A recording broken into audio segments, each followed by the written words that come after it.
Yang dibutuhkannya striker house goal, tapi Persib malah mendatangkan striker yang cuma mencetak 3 gol dari 15 pertandingan.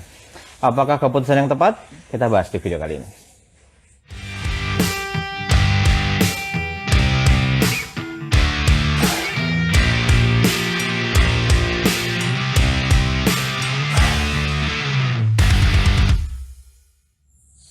Oke, jadi Persib kedatangan striker baru dari Liga Siprus, namanya Sergio Castel Martinez. Secara profil, Sergio Castel ini punya postur yang cukup tinggi menjulang ya, 1,88 meter.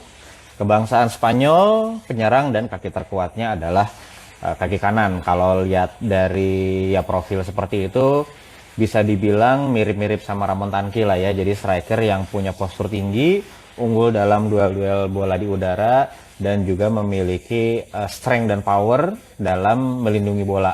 Coba kita bedah lebih dalam tentang Sergio Castel Martinez ini gitu ya. Saya mengambil data-data statistik dari SofaScore, dan juga memang nggak banyak yang bisa dianalisa dari pemain ini karena sulit juga nih untuk mendapatkan video-video pertandingannya Apollon Limassol yang full ya. Tapi kita coba bahas sebisa mungkin yang bisa kita analisa. Oke, secara career goals memang Sergio Castel ini bukan yang tipenya predator gitu ya, yang golnya itu selalu banyak. Yang bisa 2 digit itu cuma 1 musim di Liga Siprus juga, kalau nggak salah nama timnya Anorthosis ya. Dia menciptakan 12 gol, itu pun dari 31 pertandingan. Di terakhir sebelum pindah ke Persib, dia main di Apollon Limassol Liga Siprus juga, mencetak 3 gol dari 15 pertandingan. Secara jumlah gol sih tidak meyakinkan gitu ya, tapi harus kita bedah lebih dalam nih, apa yang menyebabkan golnya hanya 3 gol gitu dari 15 pertandingan. Oke, yang pertama harus setelah saya lihat ya dari data statistik, yang menjadi catatan pertama adalah Apollon Limassol ini memang bukan tim yang identitas menyerangnya itu cukup bagus gitu, cukup kuat. Itu dilihat dari jumlah golnya Apollon Limassol yang baru 27 gol. Beda jauh nih sama pemimpin klasemen Omonia Nicosia yang memang superior ya dalam hal mencetak gol, ada 48 gol. Jadi memang Apollon Limassol ini mungkin tipikalnya sama kayak Persib juga ya, yang penting memperkuat pertahanan dulu. Itu kelihatan juga dari gol conceded-nya 18 gol, dan clean sheet-nya itu yang tertinggi bersama dengan Omonia Nicosia dengan 11 clean sheets gitu. Memang kalau lihat sekilas ini ya bisa dibilang mirip-mirip Persib juga gitu ya. Fokusnya adalah bagaimana memperkuat pertahanan dulu. Oke, jadi kalau secara formasi Apollon Limassol itu pakai formasi 4-2-3-1 ya, mirip-mirip Persib juga sebenarnya. Dimana kalau dilihat dari catatan statistik pemain-pemainnya Apollon Limassol, Apollon ini suka melakukan nggak fix gitu 4 pemain di depannya, antara sayap kanan, gelandang serang, sayap kiri, dan strikernya itu selalu berganti-ganti gitu. Jadi nggak ada pakem formasi yang digunakan terus-menerus dalam setiap pertandingan gitu. Kalau untuk Sergio Castelnya sendiri, selama 19 pertandingan, 19 game week ya, dia itu main sebanyak 15 kali. Di mana ada 4 pertandingan dia ada di bangku cadangan tapi tidak bermain gitu. 9 kali starter dan sisanya masuk sebagai pemain pengganti dengan minutes played yang bervariasi. Nah, yang menarik dari data ini adalah ada juga yang bilang ya bahwa Sergio Castel ini pemain yang injury prone. Nah, tapi di satu musim kemarin di Apollon Limassol nggak ada masalah nih terkait masalah cedera. Dia ketika nggak main ya, ada di bench tapi nggak main, kayaknya sih itu kebutuhan taktikal. Karena yang menarik adalah dia itu nggak pernah main ketika Apollon Limassol ketemu sama Pafos. Pafos itu tim Siprus yang main di Liga Champions di musim ini. Mungkin profil seperti Sergio Castel ini nggak cocok nih untuk pertandingan melawan Pafos. Jadi dia nggak main. Kalau yang belakang-belakang nih, yang terakhir-terakhir di pekan ke-18 dan 19 memang dia nggak main.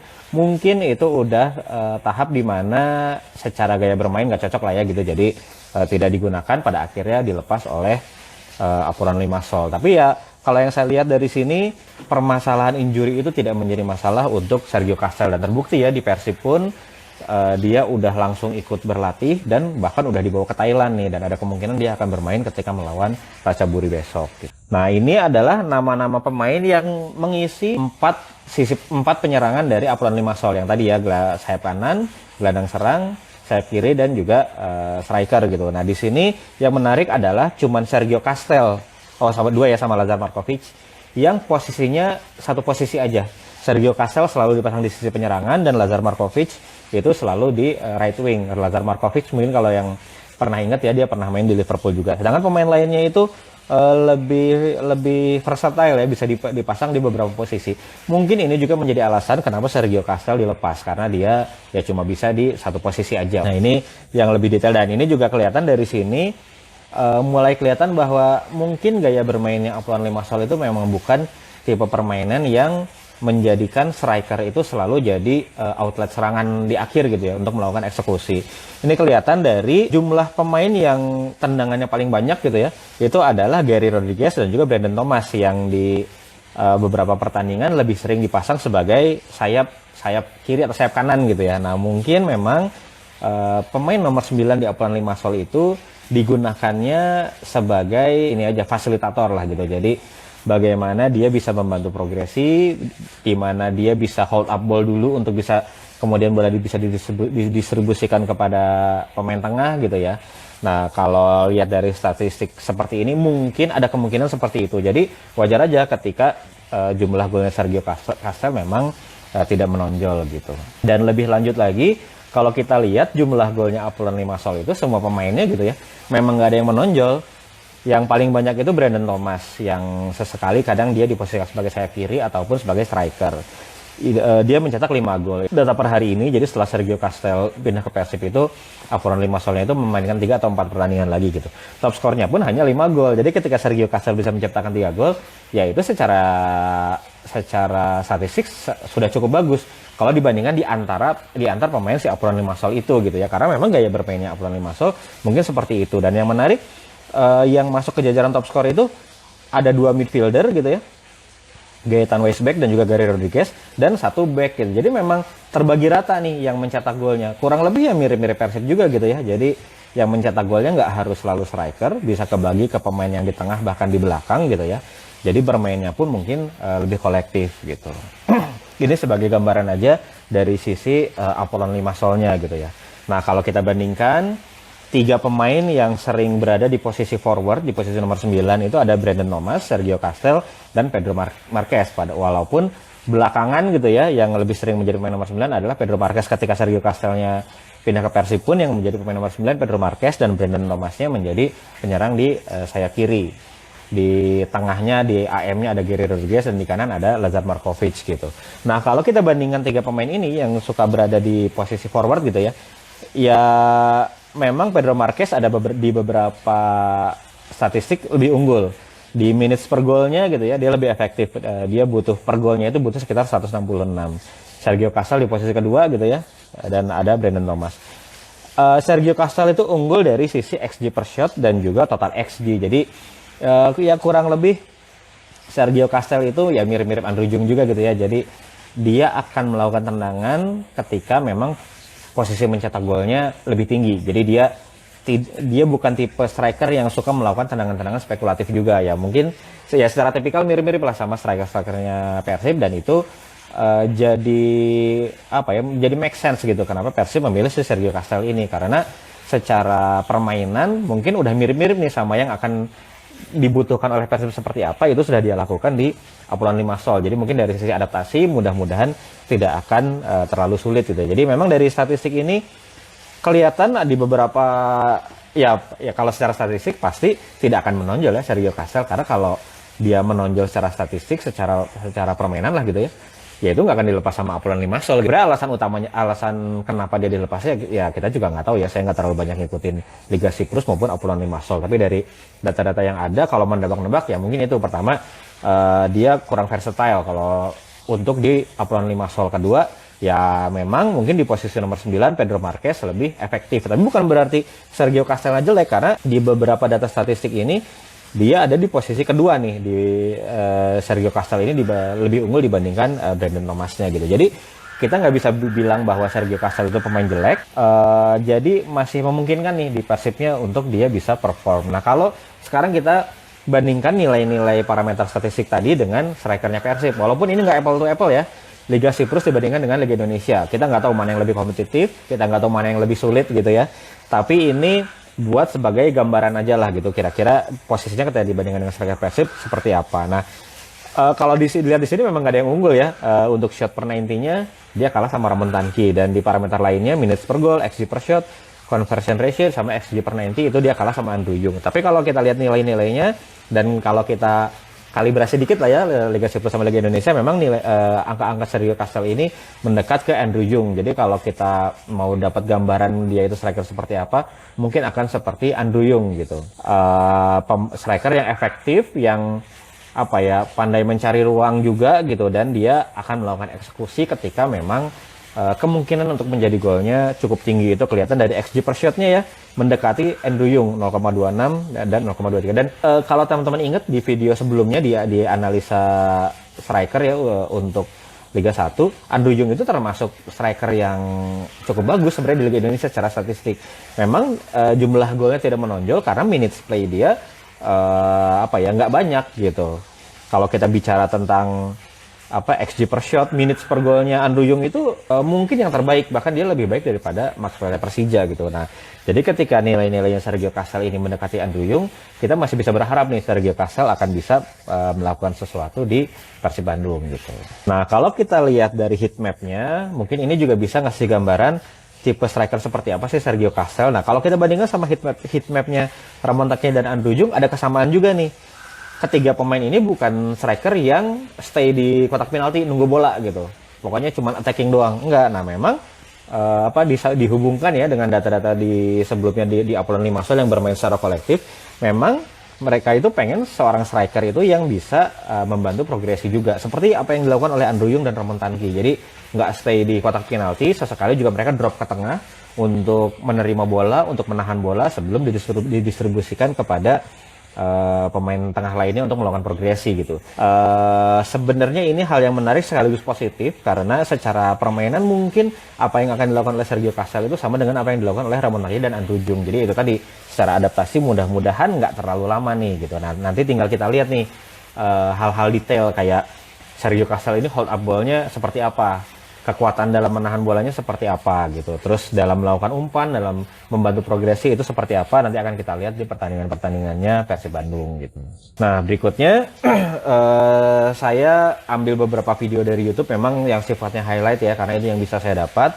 Tapi mungkin sedikit banyak bisa menggambarkan seperti apa permainannya si Sergio Castel ini. Yang pertama adalah movement dia di dalam kotak penalti. Nah, ini yang menarik sebenarnya, karena walaupun tadi dibilang bahwa dia itu sebagai fasilitator lah ya gitu, strikernya itu sebagai fasilitator, sebagai opsi progresi, tapi tetap namanya striker di kotak penalti juga harus mematikan lah gitu ya. Nah, ini yang menarik adalah pergerakannya Castel di sini bisa dikategorikan bahwa dia itu adalah striker yang pandai mencari posisi. Yang pertama, ini kelihatan bagaimana dia itu bergeraknya itu ke arah blind spotnya si back, jadi ke belakangnya back gitu. Itu sama seperti pergerakannya Andrew Yung di gol ketika melawan Persis Solo. Dia bergerak ke belakang back, jadi si backnya itu nggak nyadar gitu posisi Andrew Yung itu ada di mana. Nah, di momen ini dia bergeraknya seperti itu, walaupun crossingnya nggak menemui si Castel ya, tapi secara pergerakan menarik pergerakannya dari si Sergio Castel itu gitu. Yang kedua adalah ya dan yang menarik juga adalah momen dia masuk ke kotak penalti itu mengikuti bola gitu. Jadi nggak setiap serangan itu dia langsung stay di kotak penalti, nggak, dia melihat juga pergerakan bola seperti apa. Dan di yang potongan video kedua ini kelihatan bagaimana pergerakan dia untuk sprint gitu ya, terus dia berhenti dan melakukan perubahan arah gerakan. Nah, itu yang menyebabkan dia lepas dari kawalan bek lawan, walaupun lagi-lagi crossingnya nggak menemui Castel, tapi secara pergerakan itu menarik bagaimana dia pandai nih dalam melepaskan kawalan dari bek lawan. Jadi asalnya dia melakukan lari yang seolah-olah mau masuk ke tengah kotak penalti gitu ya, tapi di satu momen dia berhenti dan merubah arah gerakan. Itu yang tidak ditebak oleh bek dan dia terbebas gitu, tapi sayangnya nggak dapat umpan. Nah, di video ketiga juga menandakan bagaimana dia menguasai bola di dalam kotak penalti. Dia lagi-lagi di posisi ini kelihatan dia bisa lepas dari kawalan gitu ya, lalu dia bisa menerima bola dan langsung melakukan eksekusi. Tendangannya bagus tapi berhasil ditepis. Nah, hal-hal kayak gini juga yang mengurangi jumlah golnya dianya udah bagus tapi berhasil ditepis oleh kiper gitu. Nah, ini satu lagi yang menjadi gol. Lagi-lagi bagaimana cara dia melepaskan kawalan dari back lawan gitu. Jadi dia tahu tuh gimana nih cara lepas dari man-to-man markingnya lawan. Karena kalau ada di kotak penalti udah pasti di man-to-man marking kan. Pergerakan dia di kotak penalti itu menarik, ditambah memang secara postur juga dia tinggi. Ada di beberapa potongan video juga bagaimana dia bisa unggul bola udara gitu ya, dan kalau melihat posturnya bisa dibilang lah bisa diandalkan dia dalam hal tersebut. Nah, itu movement dia di dalam kotak penalti. Nah, yang menarik juga adalah movement dia di luar kotak penalti. Jadi dia tuh nggak selalu pokoknya saya striker saya ke kotak penalti, enggak. Nah, itu di sini kelihatan bagaimana timing dia dan pergerakan dia ketika dari luar kotak penalti masuk ke kotak penalti, lagi-lagi ke arah blind spotnya si. Nah, di posisi ini bagaimana Sergio Castel bisa pergerakannya itu bisa tidak, ya itu tadi lari ke blind spotnya back, langsung lari ke tengah kotak penalti untuk menerima umpan. Bolanya dapat, sayang tendangannya kena tiang gawang. Jadi itu hal-hal kayak gini yang mengurangi secara statistik jumlah golnya dia gitu. Nah, ini juga pergerakan dia berikutnya. Bagaimana dia melihat nih ketika bola diberikan ke kotak penalti, oh udah ada dua temennya nih yang lari ke dalam kotak penalti. Jadi dia nggak usah ikut-ikut ke kotak penalti. Dia berdiri, memposisikan dirinya di luar kotak penalti, jaga-jaga kalau misalkan second ball-nya mengarah ke luar kotak penalti gitu. Nah, di sini sih enggak mengarah ke dalam kotak penalti. Dan yang menarik lagi adalah bagaimana timing dia dalam masuk ke kotak penalti. Dia masuk ke kotak penalti pada saat bolanya memang udah mau masuk ke area central koridor gitu. Nah, ini hal-hal kecil yang sebenarnya bisa menjadi pembeda antara striker bagus dan striker yang kurang bagus gitu. Kalau striker yang kurang bagus pokoknya pada bola ya saya stay aja di kotak penalti menunggu bola gitu ya. Nah, kalau ini enggak, Sergio Castel ini adalah striker yang itu tadi mobile juga gitu ya, bisa membantu progresi bola juga dengan dia sebagai opsi umpan, sebagai hold up striker juga gitu. Jadi kalau lihat gambaran sekilas ya dari apa yang saya lihat, secara permainan, secara pergerakan mungkin mirip-mirip seperti Andrew Jung, tapi secara strength mudah-mudahan bisa seperti Ramon Tanki. Jadi seperti gabungan Jung dan Ramon Tanki gitu ya. Walaupun kalau saya lihat memang Persib, Bojan Hodak pada akhirnya mendatangkan striker baru, Sergio Castel ini bukan untuk menggantikan keduanya. Terbukti karena walaupun strikernya walaupun pemain asingnya lebih gitu ya 12, tapi yang dicoret adalah Adam Sibek. Ya pertama Bojan udah percaya sama Teja dan backupnya Fitra Maulana gitu ya. Dan di satu sisi Bojan sebenarnya masih percaya nih kepada Ramon Tanki dan Andrew Jung. Kenapa nambah lagi Sergio Castel? Karena kan sekarang untuk posisi striker pemain nomor 9 kan cuma ada satu posisi. Persib punya 3 pemain nih, agak-agak mubazir sebenarnya kan. Tapi kalau saya lihat mungkin Bojan khawatir dengan level fitness dari Andrew Jung dan Ramon Tanki yang beberapa kali sering cedera gitu ya dan mereka nggak bisa untuk main selama 90 menit. Contohnya pada pertandingan melawan Malut kemarin, Ramon Tankinya cedera, Jungnya belum bisa main selama 90 menit. Akhirnya di babak pertama seolah-olah Persib itu berkorban nih, udah babak pertama kayaknya nggak ada gol nggak apa-apa, yang penting pertahanan, yang penting nggak kebobolan sama Malut United. Dia naruh Baros di posisi nomor 9, Robi di sisi kanan, dan itu udah nggak works kayaknya. Baros itu udah nggak bisa ada di posisi nomor 9. Nah, sekarang kalau ada pemain ketiga, kalau ada Castel gitu ya, ketika Ramonnya cedera, Castel sama Jungnya bisa gantian untuk mengisi posisi tersebut. Dan secara fit nggak nih sama permainan Persib? Menurut saya sih akan fit, karena apa yang dilakukan oleh Castel di Apollon Limassol itu mirip dengan apa yang dilakukan oleh Ramon Tanki dan juga Andrew Jung di Persib gitu. Jadi bukan striker yang cuman stay di kotak penalti, tapi dia mau bergerak untuk membantu progresi. Memang ada yang dikorbankan. Jumlah golnya pasti tidak akan sebanyak striker seperti David da Silva gitu ya, atau seperti Dalberto yang memang fokusnya menyerang aja, nggak bertahan gitu. Nah, tapi dia bisa membantu penyerangan Persib dan bisa membantu teman-temannya untuk mendapatkan peluang dan bahkan mencetak gol gitu. Nah, menurut saya dapat dipahami pembelian Castel ini, apalagi memang namanya transfer di tengah musim itu pasti sulit, karena kalau ada striker bagus pasti dipertahankan oleh timnya gitu. Kalau mau beli dengan skema transfer pasti nilainya sangat tinggi sekali. Jadi memang Persib ini harus pinter-pinter mencari pemain yang secara profil masuk ke skema permainannya Persib, tapi available juga gitu. Nah, pilihan jatuh kepada Sergio Castel. Itu yang bisa saya analisa dari data-data yang bisa saya ambil. Kalau tim pelatih Persib pasti datanya lebih lengkap lagi, lebih komprehensif lagi. Dan ketika mereka memutuskan untuk bisa membeli Sergio Castel, bukan membeli ya, mendatangkan Sergio Castel, itu pasti sudah melalui perencanaan yang matang. Menurut saya dia akan main melawan Ratchaburi, entah pasti akan gantian sama Antuyung gitu ya. Entah dia yang duluan atau Antuyung yang duluan, kita akan lihat dan akan kita analisa. Itu aja video kali ini, terima kasih.